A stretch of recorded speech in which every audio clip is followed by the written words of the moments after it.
that they will know that we'll never forget. Let's make sure, as loud as those radial engines can be, that our applause is heard and felt by each and every one of them. Let them know that we'll never forget what they've done for us.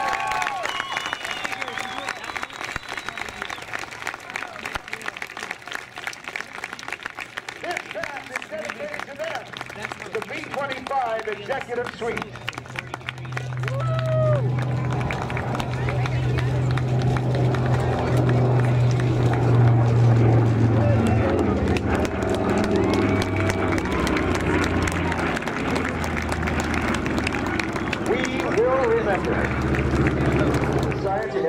Integration Facility in Palmdale, California.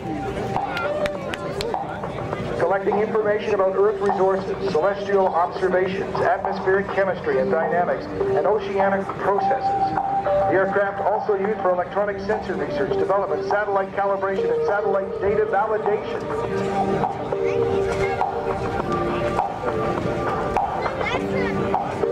Stu Brooks is with me from NASA. Stu, come over here and tell us more about these missions and how high that jet can go. That jet typically flies missions above 70,000 feet, which is about twice as high as a normal airliner flies. We can fly at any altitude. We can carry many types of science payloads, and we do it all the time. Last time we were in Houston in the summer, we carried 15 science payloads at the same time for missions lasting up to 10 hours. Now just give me a sense again of what 70,000 feet is like. As you've experienced this, our pilots need to wear pressure suits, but what do you see? What does the world look like from there?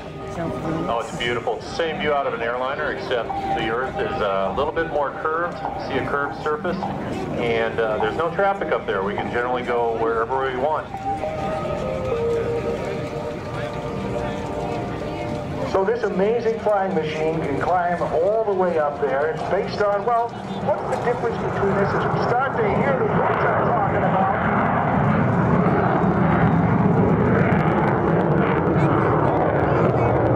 Because it's graceful as it doesn't seem to be. It's got an awful lot of power, hasn't it? Yeah, ER-2 is a very overpowered aircraft down low. It's got an engine that can produce a lot more thrust than we need. We can fly at 1/3 of the power that's available. But we need that power when we get up to altitude, up to above 70,000 feet. It's just enough power to keep us up there for all day. Dense down some of the speed that this machine is capable of, and what are we about to see? All right, pilot Dean Neely is flying by at 220 knots. He's got the gear up, he's got the gust up, and he's going to do a 9270 turn here. And out of the turn, he's going to fly by and pitch up at 45 degrees. What? That's about as fast as an ER-2 can fly down low due to the long wings. Up at altitude, we average 410 knots over the ground, so the thin air gives us a lot of speed when we're doing our research up high. Again, that's top speed for ER-2 right there. As he pitches up to 45 degrees.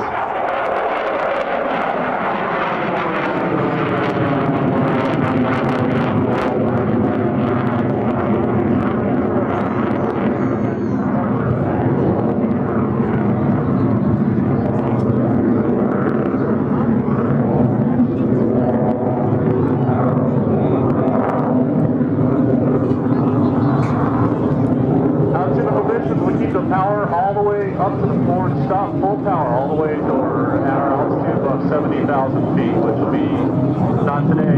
He's going to go back over to Palmdale and land, but about 25 minutes we can be at our mission altitudes. So the plane gets up and away and out of everybody's traffic in no time at all.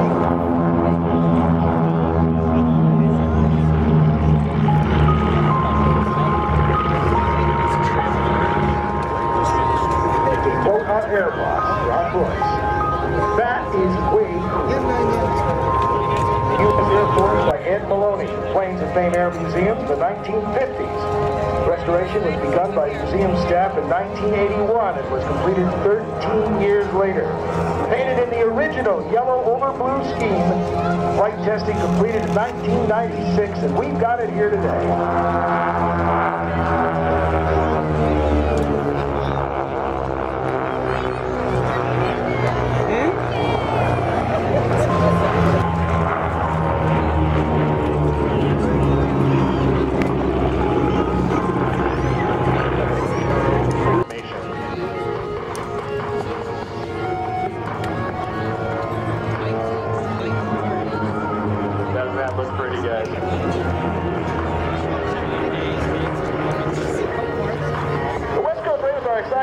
Here at the inaugural Los Angeles County Airshow. I want to thank each and every one of you guys for coming out and watching us. Now, talk a little about formation flying. How many people out there can rub your bellies and tap your head at the same time? Let me see. Anybody do that? Rub your belly, tap your head? Pretty hard to begin with, huh? Well, formation flying is rubbing your belly, tapping your head, and doing a country line dance. See if you do that all at the exact same time. While chewing gum. Now, try doing all of that again under 3 Gs, 3 times the force of gravity when they're in these turns. That's what it's like to formation fly. It is incredibly hard, difficult, and strenuous on the pilots. And as they show for inbound from the left and Airshow center, here they come in the airplane formation with 2 and 3 sliding back in the middle. The owners are back. There we are, we're going to go out again. And ladies and gentlemen, here the pilots of the wingmen there using their throttles back and forth to try to stay in formation. Let me tell you a little bit about the pilots right now. Your lead aircraft up front is Bob Mills, call sign Nasty.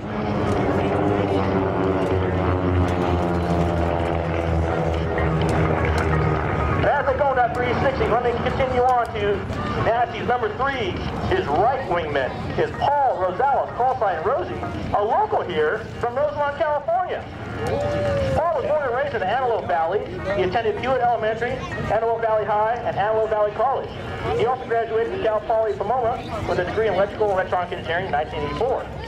Paul learned to fly at this exact same field, General Fox Airport, back in 1979. He has logged 4,200 hours of flight time, with 3,800 hours in an RV-6 that's flying up there now. Paul and his wife, Victoria, have flown their aircraft all over the world.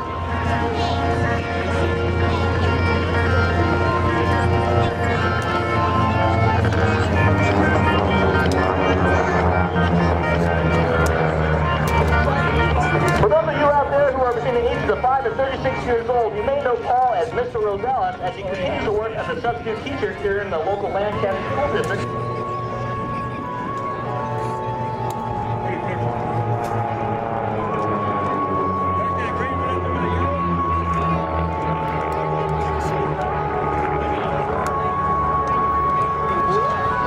Getting behind the controls of this T-33.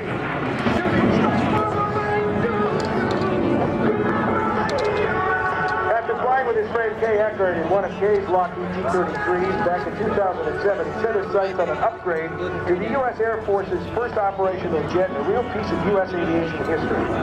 Acquiring this T-33 and naming it Acemaker, he invites you to join him on his travels, flying at air shows across North America on his Facebook page. You can find him on Facebook under the name Acemaker.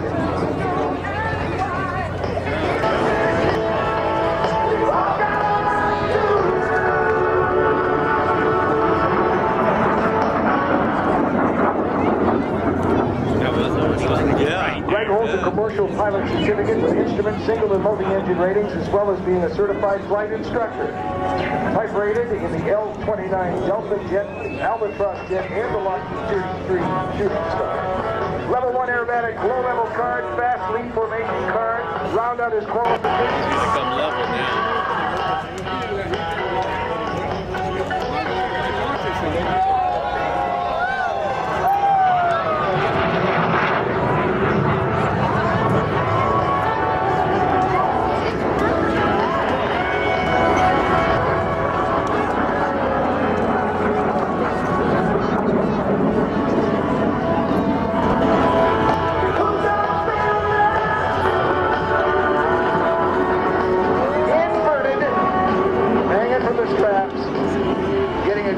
us down on the ground.